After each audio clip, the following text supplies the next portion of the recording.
जो digital revolution जिस हिसाब से हुआ है, अगर उस हिसाब से अवेयरनेस हो जाता तो इतना नहीं होगा। हम लोग ने काफ़ी स्कैमर्स के बैंक डिटेल्स देखे हैं, वो गूगल ऐड पे लाखों रुपए खर्च करते हैं। स्कैमर को पकड़ना इतना टफ क्यों हो रहा है सर? आजकल डीप फेक्स भी हैं, कई सारी चीज़ें। अब असली क्या वायरल हो रहा है, नकली क्या वायरल हो रहा है, कैसे पता? नहीं पता चलेगा ना।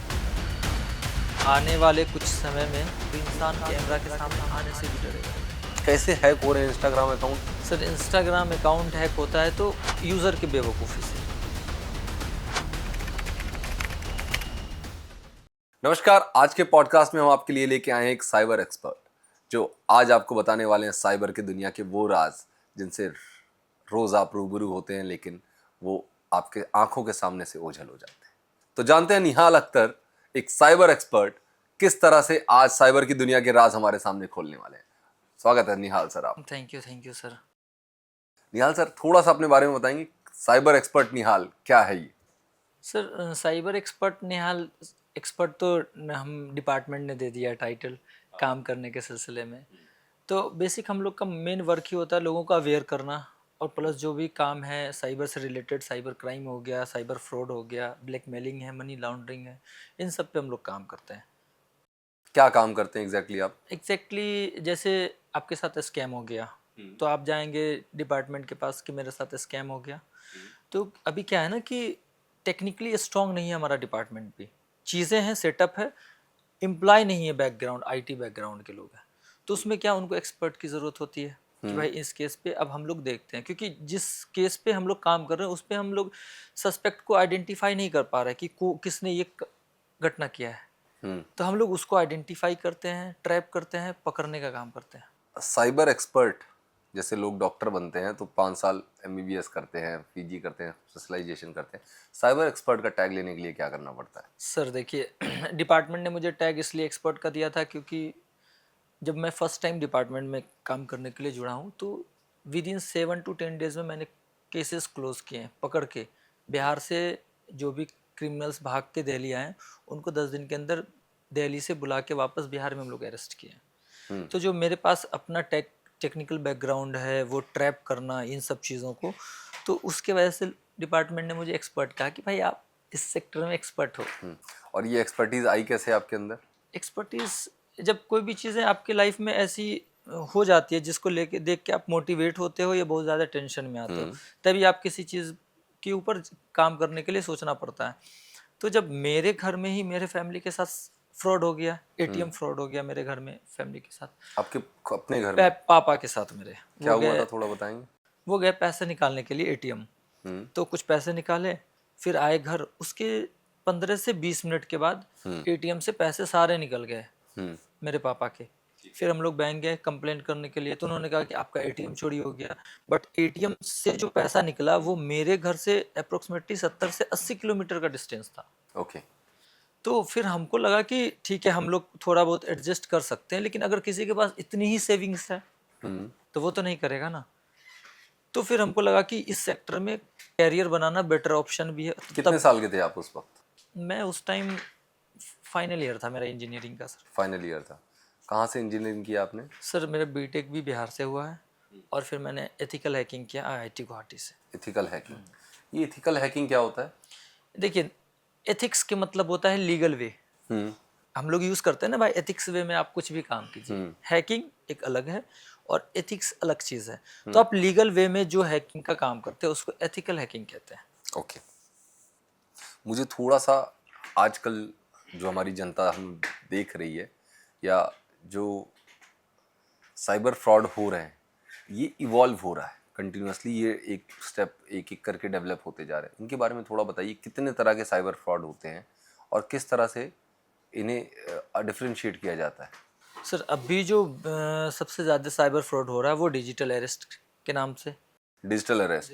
डिजिटल अरेस्ट, फिर उसके बाद इन्वेस्टमेंट ऐप के पैसे इन्वेस्ट करो मैं आपको 20% 25% इन सब चीज़ का प्रॉफिट दूंगा। फिर यूपीआई, जॉब के नाम पे, वर्क एट होम के नाम पे टेलीग्राम पे स्कैम होता है। ये सब तो अभी सबसे ज़्यादा चल रहा है स्कैम। मैं डिजिटल अरेस्ट को थोड़ा सा एक्सप्लेन करिए आप। डिजिटल अरेस्ट क्या है और किस तरह से होता है, थोड़ा दर्शकों को बताइए। डिजिटल अरेस्ट में क्या होता है ना कि जैसे अभी जो एआई और डीप फेक वगैरह है, तो ऑलरेडी स्कैमर के पास आपका डाटा पहले से रहता है। तो उसमें क्या होता है, वो आपको सीबीआई, ईडी या कोई भी डिपार्टमेंट के ऑफिसर्स बन के आपको पहले कॉल करते हैं और वो मैनिपुलेट करते हैं लोगों को। क्योंकि अब जो साइबर स्कैमर्स है ना, वो पहले से ज़्यादा टेक्निकली स्ट्रॉन्ग, और उनकी जो बात करने की कैपेसिटी है वो उससे भी ज़्यादा अच्छी है। उनके बात के रुझान में आप आ जाएंगे और वो आपको इस तरह से मैनिपुलेट करके डर दिखाएंगे कि अभी जैसे आपको फ़ोन आएगा कि सर आपका नाम ये है, आपने कहा हाँ सर सही है, आपके पेरेंट्स का नाम ये है, आपने कहा सही है, फिर आपका सिम मनी लॉन्ड्रिंग में यूज़ हुआ है, आप मनी लॉन्ड्रिंग के केस में आप हो इन्वॉल्व हो, ये केस नंबर है और ये कोर्ट का ऑर्डर है, आपको हम डिजिटल अरेस्ट कर रहे हैं। तो आपके दिमाग में ये चीज़ आएगा कि भाई सामने वाला एक पुलिस ऑफिसर है इन यूनिफॉर्म और वो भी थाने से बात कर रहा है, तो कहीं ना कहीं हो सकता है ये सही कर रहा है। और उसके बाद फिर वो आपको मैनिपुलेट करेंगे, फिर डिजिटल कोर्ट में लेके जाएंगे। डिजिटली कोर्ट रूम रहता है, जज रहते हैं, एडवोकेट रहते हैं, फिर वहाँ पे सारी चीज़ें होती है और फिर वहाँ पे कहेंगे कि ठीक है, तब तक हम आपके प्रॉपर्टी का इतना % आप हमारे पास रखें एज ए सिक्योरिटी पर्पज़। फिर जब ये सब केस इन्वेस्टिगेशन ख़त्म हो जाएगा तो वो पैसे हम आपको वापस कर देंगे और उसके नाम पे वो शुरुआत पैसे कैसे होती है डिजिटल अरेस्ट में? जैसे मान लीजिए डिजिटल अरेस्ट जैसे ही हुआ आपके साथ या आपके कॉल आया, अब दो तरह के लोग हैं, एक फंस जाते हैं, वो अरेस्ट हो गए 7 दिन तक। एक कंप्यूटर इंजीनियर, अभी मैंने बेंगलोर से न्यूज़ आई थी, 7 दिन तक कैमरे के सामने बैठे रहे, सुबह से शाम तक। एक वो इंसान होता है जिसको सामने कॉल आया, उसने उठाया, फ्रॉड है, काट दिया। ये लोग समझदार होते हैं। हाँ। लेकिन एक और स्टेप आगे बढ़ के क्या करना चाहिए कि वो जो कॉल जिसने आज हमें किया है वो आगे किसी को कॉल ना कर पाए। हाँ, उसके लिए आप साइबर क्राइम के ऑफिशियली वेबसाइट पे जाएंगे, वहाँ पे रिपोर्ट का ऑप्शन होता है। साइबर क्राइम पे? हाँ, सस्पेक्ट को रिपोर्ट कर सकते हैं। अगर साइबर क्राइम की ऑफिशियल वेबसाइट का एक बार क्रेडेंशियल बता सकते हैं? cybercrime.gov.in। cybercrime.gov.in। तो IN इस पे क्लिक करने के बाद वहाँ पे आपको सारी डिटेल्स आएंगी। आपको कंप्लेन सबमिट करना है या किसी फ्रॉड का सस्पेक्ट का डिटेल्स देना है। सस्पेक्ट के डिटेल्स पे जाएंगे, आप उसके प्रोफाइल को भी देख, मतलब किसी का इंस्टाग्राम, फेसबुक, मोबाइल नंबर कुछ भी है उस जिस पे आपको रिपोर्ट करना आप कर सकते हैं। तो अभी क्या है ना कि अब तो बहुत एक्टिवली उस पर काम होता है, वो नंबर ही बंद कर देता है डिपार्टमेंट, बंद कर देते हैं तुरंत, यूज़ ही नहीं कर सकते। फिर आपको जाना पड़ेगा साइबर सेल कि भाई आप पे ये एलिगेशन लगा है, क्या बात है। तो जो स्कैमर होगा वो तो जाएगा नहीं। समझ गया। सो एक ये हो गया। दूसरा OTP वाला स्कैम जो है, OTP वाले स्कैम के बारे में थोड़ा सा बताइए, किस तरह से ये काम करता है? 2 स्टेप वेरिफिकेशन जब हम लोग ऑन करके रखते हैं आजकल, पहले हम पासवर्ड डाल रहे हैं, OTP आ रहा है, 2 स्टेप वेरिफिकेशन है, तो फिर इसके बावजूद फिर OTP हमारे बिना दिए कैसे ले लिया जाता है? सर देखिए, OTP बाईपास किया जाता है, सोशल इंजीनियरिंग है। लेकिन उससे पहले भी बहुत सारे स्टेप्स को फॉलो करते हैं साइबर क्रिमिनल्स। जो मोबाइल यूज़ कर रहे हैं, चाहे एंड्रॉयड हो या कोई भी हो, वो एक ऑपरेटिंग सिस्टम है। ऑपरेटिंग सिस्टम सारे स्ट्रॉन्ग रहते हैं। गलती आप यूज़र गलती करता है। अब जैसे जो भी स्कैमर है वो आपसे किसी न किसी वे में या तो थर्ड पार्टी ऐप या क्लोन वेबसाइट पे डिटेल्स लेगा, या आपको मैनिपुलेट करके पिन रीसेट करवाएगा या पिन चेंज करवाएगा। आपने क्लोन वेबसाइट का नाम लिया, टाटा की, महिंद्रा की, और जो EV के स्कूटर बनते हैं ओला की, इनकी फ्रेंचाइजीज क्लोन वेबसाइट के थ्रू टाटा की फ्रेंचाइजी बेच डाली गई। 1-1 करोड़ की फ्रेंचाइजी ऑनलाइन स्कैम में बेच डाली गई। ये मैंने न्यूज़ सुना था।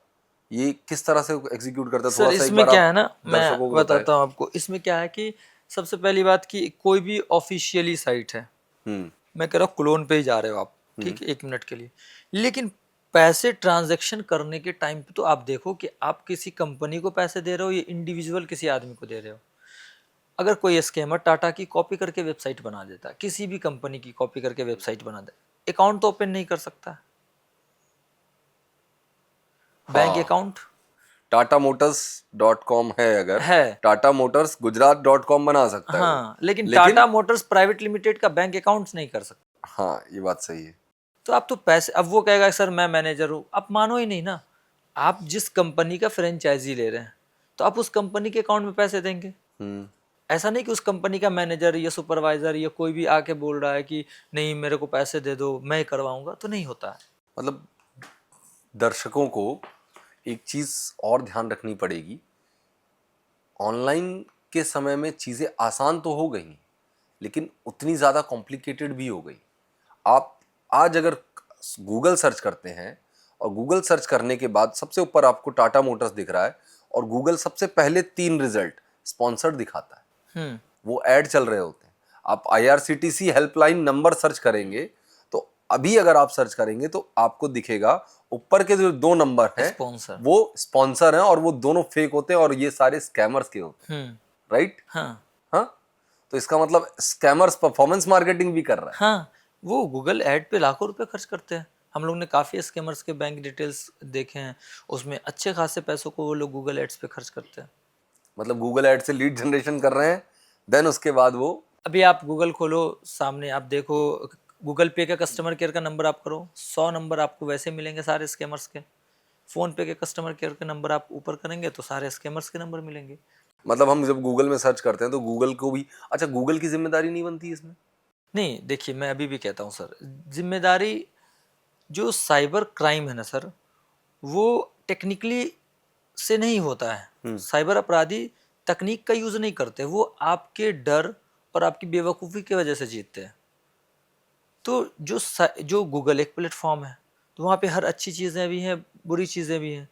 तो आपको तो वेरीफाई खुद से करना है ना कि हम क्या कर रहे हैं, नहीं कर रहे हैं। और ये सब वो करते हैं जिनके पास, जैसे जल्दबाजी में हो, साइबर अपराध में तो वही फंसता है जिसको जल्दबाजी है, लोभ है, डर है।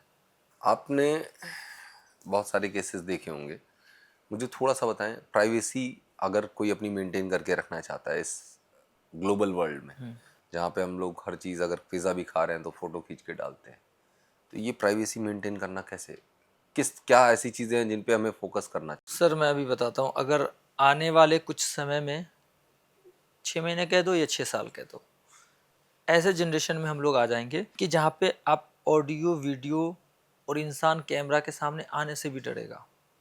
डरेगा क्या? तो मुझे लग रहा है 24 घंटा ये लोग कैमरे के सामने ही रहेंगे। हाँ, रीज़न नहीं सर, रीज़न है। हम्म। अभी मैं आपको बताता हूँ, आपसे मैं मिला, अगर मुझे आपके साथ कुछ भी करना हो गलत, एज ए स्कैमर की तरह मैं आपको समझा रहा हूँ कि क्या हो सकता। कि अभी आपने देखा था कि एक एक्टर्स ने ऐसे करके फ़ोटो किया था, मैं ऐसे नहीं कर रहा हूँ, मैं ऐसे कर रहा हूँ, लेकिन उसने टैप मार दिया था यहाँ पे। रीज़न पता है क्यों? क्योंकि जापान के एक स्कैमर ने वहाँ के एक मैं नाम ही भूल रहा हूँ, जब वो ऐसे करके फ़ोटो क्लिक की थी ना, उसके फिंगरप्रिंट का क्लोन बना लिया। फिंगरप्रिंट का क्लोन? क्लोन। अब पढ़ना इस न्यूज़ को, फिर आपको समझ में आएगा कि कितना ये हॉरर होते जा रहा है चीज़। मतलब अभी तक हम लोग, ये होता है जब भी हम टेक्नोलॉजी के बारे में बात करते हैं, तो जब भी जो पर्दे के उस तरफ लोग बैठे हुए हैं, जो टेबल के उस तरफ लोग बैठे हैं, जो साइबर क्राइम्स कर रहे हैं, वो आज से 10 से 15 साल पहले की टेक्नोलॉजीज या वो टेक्नोलॉजीज जो मार्केट में अवेलेबल हैं और कॉमन पर्सन तक 10 साल बाद पहुंचेंगी, उन टेक्नोलॉजीज को यूज़ करते हैं और उन्हीं टेक्नोलॉजीज का यूज़ करके आपको डराने की कोशिश करते हैं। आपके आईज के, मुझे लगता है रेटिना तो अभी नहीं चल रहा है, लेकिन क्लोनिंग, फिंगरप्रिंट्स, हमने हर जगह, हमने सिम स्वैप, यूपीआई तक अपने सर फिंगरप्रिंट्स लगा सिम दिए। स्वैप सबसे इजी। सिम स्वैप तो एक मोबाइल नंबर से, एक मिस कॉल से हो जाता है। नहीं, हाँ। आपका नंबर आ गया मेरे पास, उसके डिटेल्स आ गए, हम्म। अब मैं कोशिश, डिटेल्स आ गए तो आधार बन जाएगा।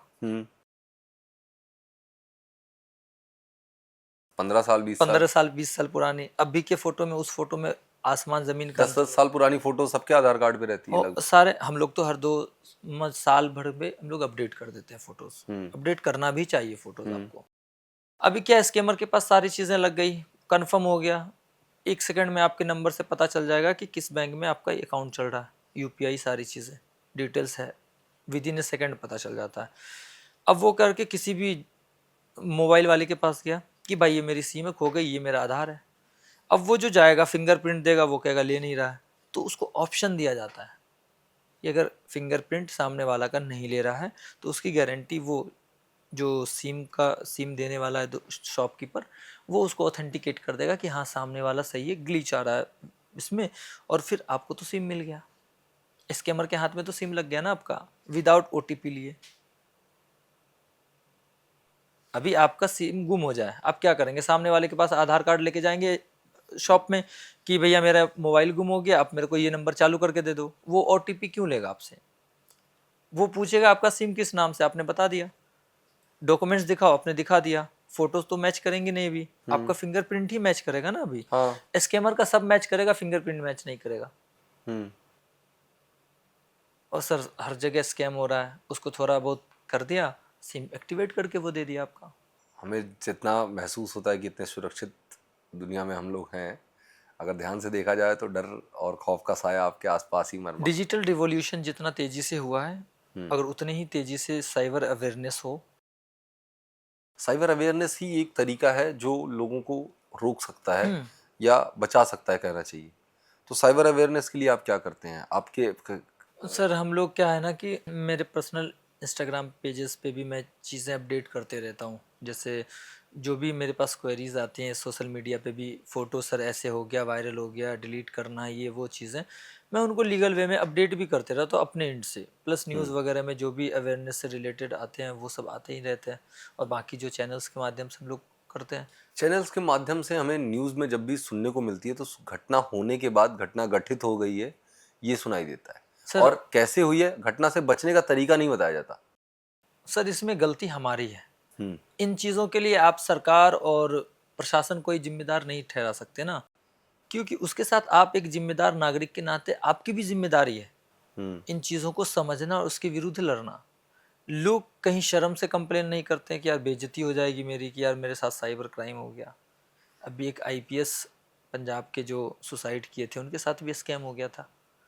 अब वो क्या किए, उनको लगा कि भाई मैं एक आईपीएस हूँ, तो बेइज्जती के डर से वो सुसाइड कर लिया। तो लोग डर की वजह से नहीं आते हैं सामने, जबकि डरना नहीं चाहिए। जो चीज़ें हो गई उनको तो आप बदल नहीं सकते हैं। आजकल डीप फेक्स भी हैं, कई सारी चीजें। अब सच असली क्या वायरल हो रहा है, नकली क्या वायरल हो रहा है, कैसे पता चलेगा? नहीं पता चलेगा ना। अब साउथ की जो एक्ट्रेस थी, नाम मत लीजिएगा किसी नहीं का। नहीं नाम नहीं ले रहा हूँ, उनके साथ क्या हुआ कि उनकी फोटोज को लेके पूरा न्यूड फोटो वीडियो बना के पूरा वायरल कर दिए, और फिर बाद में उनको आके नेशनल न्यूज़ चैनल पे बताना पड़ा कि ये एआई है।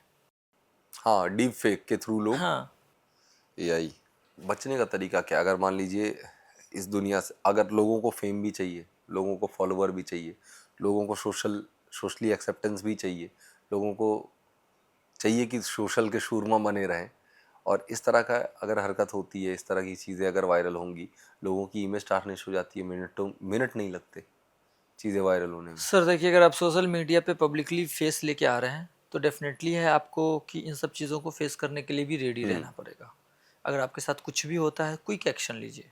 Quick action. Quick quick action कैसे? थोड़ा एक्शन के बारे में क्विक एक्शन बताइए। मीन्स कि सपोज आपके साथ साइबर फ्रॉड हो गया, तो आप क्विक एक्शन में 1930 पे कॉल कीजिए। बहुत लोगों का एक क्वेरी भी रहता है कि सर कॉल नहीं लग रहा है। नहीं लगे कॉल, आप एक दो बार ट्राई कीजिए, नहीं तो साइबर क्राइम के ऑफिशियली वेबसाइट पे जाके फाइनेंशियल फ्रॉड पे कंप्लेन खुद से राइज कर लीजिए। जो हमारे साइबर थाने हैं जिस तरह से बने हुए हैं, तो ये साइबर की पुलिस की टीम इतनी कैपेबल है कि इन लोगों से टक्कर ले पाए? सर पुलिसिंग की तो मैं नहीं कह सकता, टेक्नोलॉजी हमारे पास इनफ है किसी को भी ट्रैप करने के लिए। थोड़ा सा टेक्निकली स्ट्रांग नहीं है डिपार्टमेंट, रीज़न है उसके पीछे कि सर देखिए अभी क्या है कि 20-22 से मैं कह लूँ कि ये चीज़ों पे गवर्नमेंट की बहुत पैनी नज़र पड़ी है कि ये बहुत बढ़ रहा है।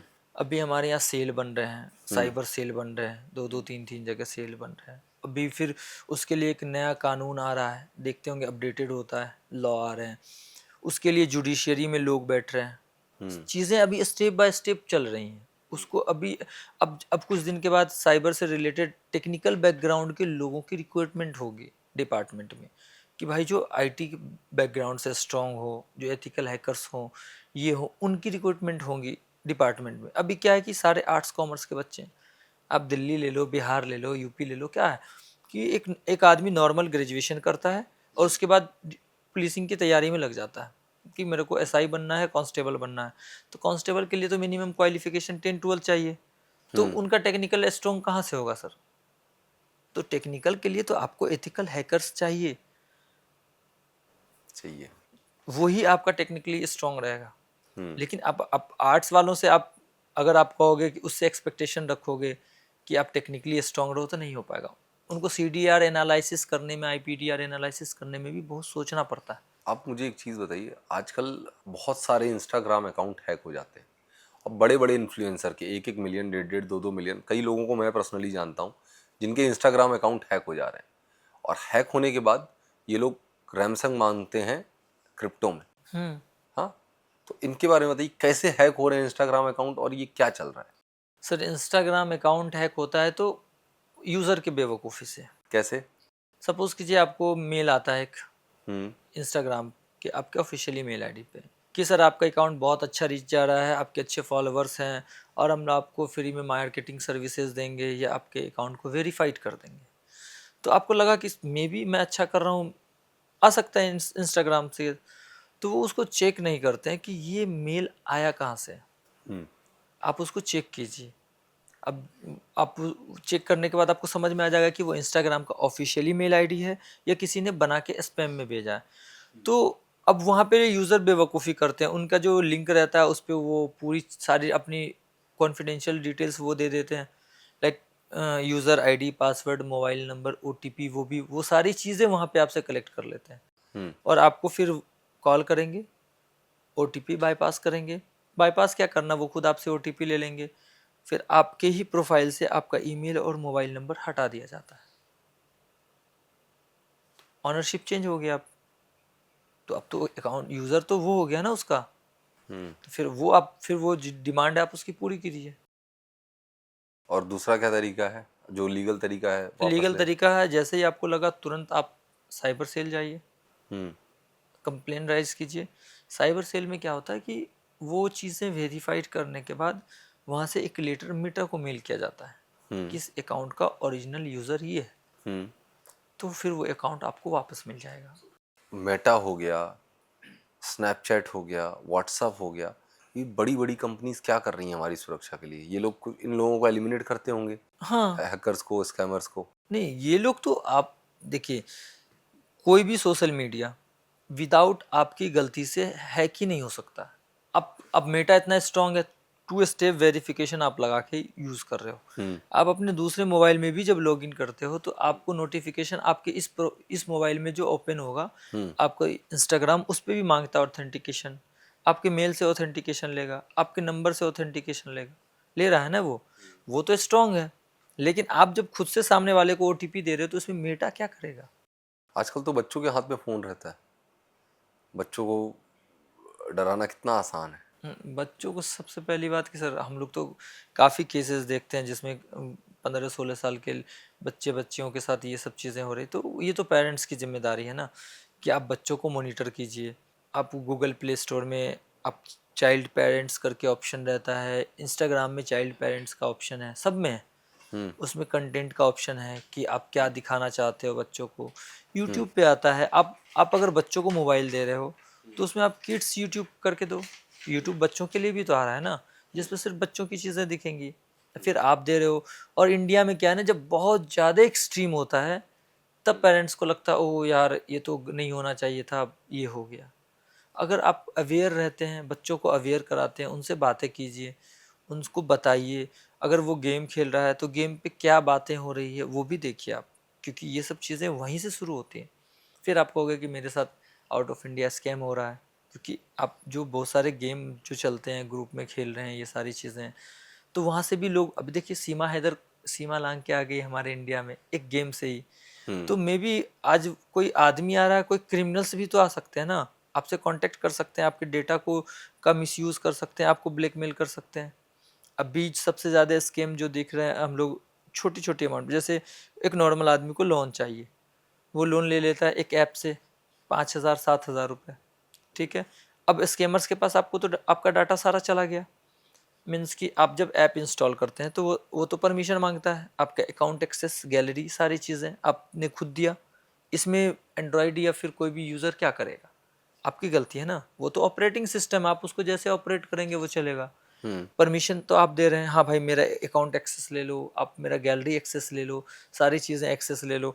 और उसके बाद फिर आप एक्सपेक्टेशन कर रहे हैं कि मेरे साथ गलत नहीं हो।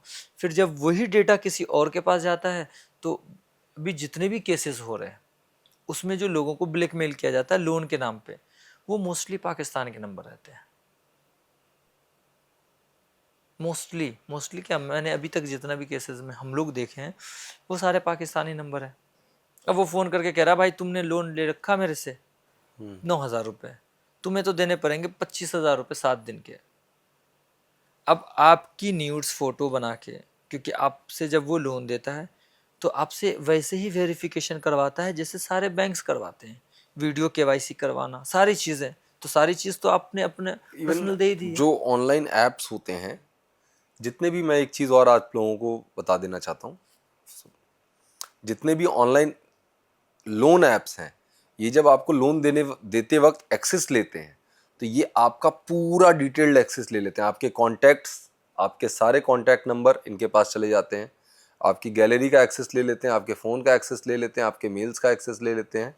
और इनडायरेक्टली आप जब अप्रूव करते हो ना, स्क्रॉल करके उसके बाद टिक करके नेक्स्ट, क्योंकि जल्दी से पैसे मिलेंगे, तो इनके पास सारा एक्सेस चला जाता है। फिर ये ह्यूमिलिएट करने की कोशिश करते हैं, आपके सारे रिश्तेदारों को फ़ोटो भेजने की धमकी देंगे, हाँ। आपके पेरेंट्स को फ़ोटोज़ भेजने की धमकी देंगे। आपकी गैलरी में से ही जो फ़ोटोज़ पड़ी हुई हैं, पहले तो ब्लैकमेल नहीं करेंगे, उन्हीं फ़ोटोज़ को भेज के, 2 फ़ोटोज़ भेज के दिखाते हैं। और डेमो ऐसा दे। हुआ है, मैंने देखा है, मैंने मानता हूँ, मैंने कई लोगों को देखा है। जब स्कूल कॉलेजेस में जब हम लोग हुआ करते थे तो इस तरह की हरकतें हुई। मेरे साथ एक बैचमेट थे, मैं उनकी कहानी सुनाता हूँ। उसको लॉटरी कि आपको लॉटरी लगी है इतने रुपए की, 1 करोड़ की, 1 लाख की, 1 करोड़ की लॉटरी लगी, आपको 1 करोड़ रुपए मिल जाएंगे, आप 5,000 रुपये का ये पहले, हाँ, सिक्योरिटी का अमाउंट डिपॉजिट करिए। तो भाई साहब की स्कॉलरशिप आई हुई थी तो उनने सिक्योरिटी अमाउंट डिपॉजिट कर दिया 5,000। फिर सर आप सिक्योरिटी अमाउंट डिपॉजिट कर दीजिए, सर सिक्योरिटी अमाउंट, इससे आपकी 1 लाख की रॉयल्टी ओपन हुई है, 1 लाख रुपए का ओपन हुआ है, आपका जो अमाउंट इतना है तो आपको मिनिमम जो है 2% टीडीएस देना पड़ेगा, ये बोल जीएसटी, के। सर्विस चार्ज, हाँ, जीएसटी सर्विस ये। चार्ज, जीएसटी, दुनिया भर का झूठ बना के एक इन्वॉइसिंग बता दिए कि सर आप 2 लाख रुपए मेल करिए, 98 लाख रुपीज़ आपके अकाउंट में चले जाएंगे। तो भाई साहब ने क्या किया, 2 लोगों की स्कॉलरशिप मांगी, अपने अकाउंट में ट्रांसफर कराई और भेज दी, उसके बाद नंबर बंद। तो उस टाइम में इतना टेक्नोलॉजी स्ट्रांग नहीं था हमारे यहाँ। अब तो है कि लेकिन मुझे ये भी मैं कहूँगा, कानपुर में नवाबगंज थाने गए थे इसी बात को लेके, पुलिस का जवाब क्या था, तो बेवकूफ़ी है, कर दिए। कोई साइबर थाने जाने के लिए किसी ने पुश नहीं किया, ना कोई एफआईआर रजिस्टर्ड की, ना कुछ। तो पुलिस भी कई बार इनह्यूमन हो जाती है कि ये तो तुमने किया है, देखो। सर इस पे तो मैं क्या ही बोलूँगा। बहुत जगह, अब जगह सब चीज़ें 100% सही भी नहीं है सर। हर चीज़ें 100% आप गलत भी नहीं कर सकते हैं। मैं 100% की बात नहीं कर रहा, लेकिन हाँ, एज ए उस टाइम पे अगर मुझे ये चीज़ पता होती कि साइबर क्राइम ऑनलाइन जाके हम वेबसाइट पे कंप्लेन करेंगे तो हमारी बात होगी। साइबर थाने अलग होते हैं, मुझे ये नहीं पता था, हम छोटे थे कॉलेज में। अभी डिस्ट्रिक्ट में हमारे यहाँ एक साइबर सेल है। सोचिए पूरे कितना, डिस्ट्रिक्ट में। पूरे डिस्ट्रिक्ट में एक साइबर सेल था पहले। हम्म। तो पूरे डिस्ट्रिक्ट का छोटा छोटा केस एक साइड कर दीजिए और साइबर थाने का केस एक साइड। तो फिर क्या है, फिर वहाँ पे नए रूल्स आए कि अब 1 लाख से ऊपर का अगर किसी के साथ स्कैम हुआ है तो वो साइबर थाना जाएगा, 1 लाख से कम का स्कैम हुआ है तो अब लोकल थाना जाएगा। लोकल थाने में भी रजिस्ट्रेशन हो हाँ जाएगी, एफआईआर। हाँ। कितनी छोटी छोटी चीज़ें हैं, आप इन चीज़ों को हम रिलेट कर पा रहे हैं, समझ पा रहे हैं। ये पूरा जाल जो है हमारे आसपास बुना गया है और इससे निकलना मुश्किल है। कभी ना कभी किसी ना किसी तरह आदमी फंसता है। सर मैं तो अभी बताया, जो डिजिटल रिवॉल्यूशन जिस हिसाब से हुआ है, अगर उस हिसाब से अवेयरनेस हो जाता तो इतना नहीं होगा। बात बहुत सही करें आप, डिजिटल एवोल्यूशन हो गया है, डिजिटल अवेयरनेस नहीं है। नहीं हुआ है। और अवेयरनेस, लोग ये फ़ोन इस्तेमाल कर रहे हैं, लेकिन ये फ़ोन कैसा है, क्यों है, कितना सही है और कितना हानिकारक हो सकता है, ये नहीं पता। सर देखिए अभी क्या है, बहुत सारी चीज़ें हैं ना बेसिक बेसिक जो लोगों को ध्यान रखना चाहिए। मैं आपको बिहार का एक बताता हूँ कहानी। एक लड़की मोबाइल रीसेट वगैरह की और वो बेच दी, फॉर्मेट करने के बाद भी मोबाइल को बेच दी। तो जिसने वो मोबाइल खरीदा उसने सोशल इंजीनियरिंग कह लीजिए, उसका यूज़ करके मोबाइल के सारे फोटोज कर लिए वापस। उसमें उस लड़की की पर्सनल फोटोज भी थी। सोचिए फॉर्मेट किया हुआ भी, अब मैं आपको ये बातें बता रहा हूँ, पता है कब की, 3 साल पुरानी। मतलब जब हम अपना फोन चेंज करते हैं हाँ, तो पुराना फोन अभी हम रीसेट मार दिए, आपने रीसेट फॉर्मेट करके कर दिया, सेल कर देते हैं लोग सेल कर, ज्यादातर। वो और खतरनाक है, नहीं करना चाहिए। नहीं करना चाहिए। मैं आपको एकदम, जिसमें मैं पर्सनली इन्वॉल्व हुआ हूँ, मैं वो केस लाइव बताता हूँ। उस लड़की को फिर उस लड़के ने ब्लैकमेल करना शुरू किया, क्योंकि आप किसी को फोन दे रहे हो तो नॉन को ही दोगे। अभी ना बहुत सारी एप्स आ गई, आप ऑनलाइन सेल कर दो, ये सारी चीजें। उसने अपने नॉन को ही वो मोबाइल दिया, उसने नंबर लिया और उसको ब्लैकमेल करना शुरू कर दिया कि अब तुम ऐसे वैसे दिस डेट। फिर जब वो बहुत ज़्यादा परेशान हुई तो मुझे बताया कि ऐसी ऐसी चीज़ें हो गई हैं, मैं क्या करूँ। फिर वो उसको मिलने के लिए बुलाई, फिर लास्ट में हम लोग उसको अरेस्ट करवाए। तो अब बताइए कितना, आप समझिए कि आप फॉर्मेट किया हुआ जो साइबर फोरेंसिक होती है, आप इनको समझिए। कि मैं अभी बार बार कह रहा हूँ कि जो साइबर क्रिमिनल्स होते हैं वो टेक्निकली बहुत स्ट्रांग है, मैं समझ सकता हूँ सोशल क्योंकि जब इंजीनियरिंग आपने का कहा यूज़ कि कर। वो ऐसे उंगली करने पे हाँ, फिंगरप्रिंट्स आप निकाल देखेंगे ले रहे हैं। न्यूज़ पे है वो सारी चीज़ें। तो अभी मैं लोगों को ये कहता हूँ कि आप कुछ भी चीज़ें जल्दबाजी में ना करें। कुछ भी आप कर रहे हो तो किसी भी चीज़ को करने से पहले थोड़ा समय दें। थोड़ा संयम रखें। थोड़ा सा भाई, इतना भी तो नहीं है ना कि 1-2 मिनट या 5 ये मिनट। वही है ना, क्विक कॉमर्स के चक्कर में हर चीज लोगों को लगता है कि सब मोबाइल पे ही आ गया है। नहीं है ऐसा। स्कैमर को पकड़ना इतना टफ क्यों हो रहा है सर। आप एक किसी भी शॉप पे चले जाओ, भाई मेरे को ये मोबाइल चाहिए सेकेंड हैंड, खरीद लिया, ना आधार लिया ना कुछ लिया, मोबाइल खरीद लिया। उस मोबाइल से कुछ भी होगा तो उसकी आइडेंटिटी कैसे रिवील होगी। फेक सिम मिल जाते हैं आज के डेट में, वेस्ट बंगाल झारखंड यहाँ वहाँ कहीं के भी।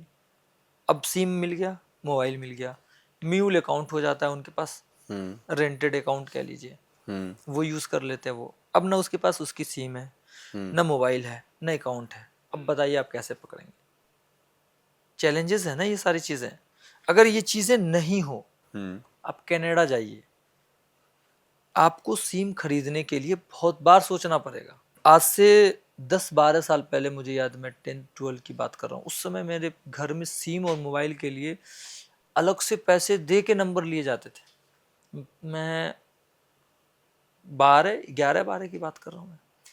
बहुत टफ था सिम लेना, लोग अप्रोच लगाते थे कि मेरे को सिम मिल जाए।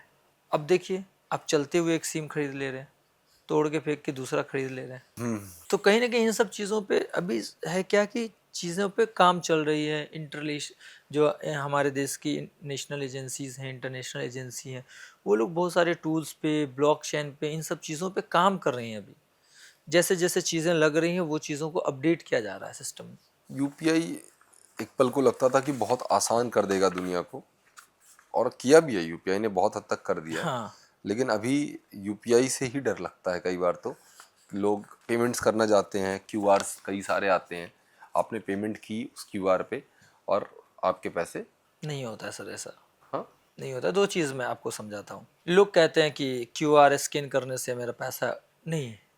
क्यूआर स्कैन करने के बाद पैसा तब तक नहीं जाएगा जब तक आप पिन नहीं डालते पिन हैं। नहीं डालेंगे। नंबर एक, अभी जो चीज़ें चलती हैं, स्कैमर्स दो हिसाब से करते हैं। एक तो आपको क्यूआर भेज देंगे, अरे सर स्कैन कर लो, ओटीपी डालना और जो पैसे हैं वो आपके अकाउंट में आ जाएंगे। क्यूआर स्कैन जो आता है, ये टू स्टेप वेरिफिकेशन में पहले ओटीपी आता था, आजकल क्यूआर आने लगा है। आपने क्यूआर स्कैन किया अपने मोबाइल से और वो ऑटोमेटिक लॉगिन हो गया। तो वो तो आपके, वो 2 स्टेप वेरिफिकेशन के लिए है वो।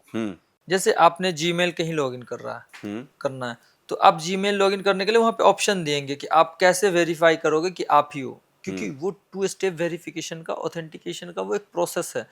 आप उसको कहोगे कि आप जीमेल पे मेरे पासवर्ड भेज दो, नंबर पे भेज दो, या फिर मेरे व्हाट्सएप पे भेज दो, या फिर आप मेरे को ये दे दो जिस मोबाइल में पहले से हमारा चल रहा है, उस मोबाइल से मैं ऑथेंटिकेट कर देता हूँ। तो वो एक क्यूआर कोड देगा कि जिसको आप, जैसे आपने xyz@gmail.com आप ऑलरेडी यूज़ कर रहे हैं और आप चाहते हैं कि आप उसको लैपटॉप में चलाना है, तो फिर जिस मोबाइल में वो ईमेल आईडी खुली हुई है उससे क्यूआर कोड स्कैन करोगे तो वो ऑथेंटिकेशन हो जाएगा उसको ऑटोमेटिक कि आप सही यूज़र हैं। और कुछ जो आप अपने दर्शकों को बताना चाहते हैं कि साइबर एक्सपर्ट निहाल की तरफ से जो उनको पता हो, एक एक्स्ट्रा एज दे उनको इस साइबर की दुनिया में? सर मैं तो दर्शकों से यही कहना चाहूँगा कि आप जो, सबसे पहली बात कि जो साइबर अपराधी हैं वो अपनी तकनीक से नहीं जीतते हैं, वो हमारी छोटी सी गलती से जीतते हैं। और साइबर अपराध से लड़ना ये सिर्फ सरकार और प्रशासन की जिम्मेदारी नहीं है, ये हम हमारे भी साझा करने की जिम्मेदारी है। इसलिए आपको सावधान रहना है, जागरूक रहना है। ये मैं सभी दर्शकों को कहूँगा कि अवेयरनेस बहुत ज़रूरी है। आप खुद भी अगर आप जान रहे हैं तो लोगों को भी बताइए। और मेरा एक लॉजिक है सर, मैं उस पर भी लोगों को बता देता हूँ कि अगर आपके साथ साइबर फ्रॉड हो गया है तो आप जितने मिनट के अंदर कंप्लेन करते हो, कोई ज़रूरी नहीं कि 1930 पे ही आप कॉल करो, आप साइबर क्राइम की ऑफिशियली वेबसाइट पे भी जाके आप कंप्लेन खुद से कर सकते हो। तो जितने मिनट के अंदर आप कंप्लेन करोगे उतने ही दिन के अंदर आपको पैसे मिलने की चांसेस ज़्यादा हैं। अगर आपने 30 मिनट के अंदर कंप्लेन किया तो आप समझ जाओ कि 30 दिन में आप पैसे वापस ले सकते हो। अगर आपने उसमें जितना ही डिले किया तो समझिए सामने वाले को पैसे निकालने का उतना टाइम मिलेगा। तो आपको घबराना नहीं है, अगर स्कैम हो जाए तो आपको शर्माना भी नहीं है बताने से। आप साइबर क्राइम की ऑफिशियली वेबसाइट या 1930 पे कॉल कीजिए और वहाँ पे with in a second, 2 minute 3 minute के अंदर कंप्लेन कर दीजिए और फिर आप श्योर हो जाइए कि आपके पैसे आपको मिल जाएंगे। बहुत ज़रूरी है ये चीज़, क्योंकि साइबर क्राइम होने के बाद लोग हाथ पैर फूलने लगते हैं। उन्हें ये पता होना चाहिए कि कहाँ कंप्लेन करनी है, ऑफिशियल प्लेटफॉर्म्स पे, साइबर थानों में, और अगर ज़रूरत पड़े तो सबसे पहले अपने घर के आप किसी साइबर थाना बाद 2 दिन के बाद भी जाइए चलेगा, कंप्लेन आप 2 मिनट में कर दीजिए ऑनलाइन। हाँ। हाँ, और आजकल तो सारे ऐप्स में भी कंप्लेंट्स का वो उससे रहता है, मत, वो अलग चीज़ है। वो अलग है। मैं ये कह रहा हूँ आप साइबर थाने 2 दिन के बाद भी जाइए, वो चलेगा। कंप्लेन आप विदिन कर दीजिए 2 और मिनट 3 कंप्लेन मिनट। करिए cybercrime.gov.in या 1930। 1930 पे कॉल करके आप कंप्लेन कर सकते हैं, साइबर हेल्पलाइन नंबर है, या तो cybercrime.gov.in पे जाके आप अपनी कंप्लेन रजिस्टर करें।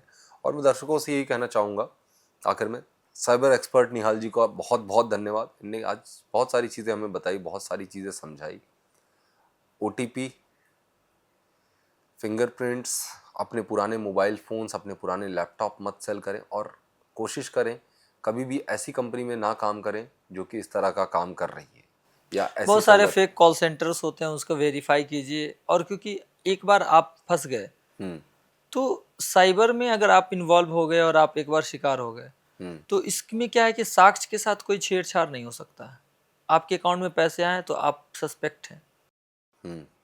क्योंकि इसमें मैं देख पा रहा हूँ कई सारे स्टेक होल्डर्स हैं जो जाने अनजाने में इन्वॉल्व हो जाते हैं इस प्रोसेस से। तो कोशिश करिए इन चीज़ों से दूर रहें, और जब भी कुछ ऐसा आपके आसपास घटित हो तो सबसे पहले कंप्लेन करें, ताकि आप भी सुरक्षित रह सकें और आपके साथ में जो हैं आपके दोस्त, आपका परिवार, आपका देश भी सुरक्षित रह सके। थैंक यू, धन्यवाद, नमस्कार।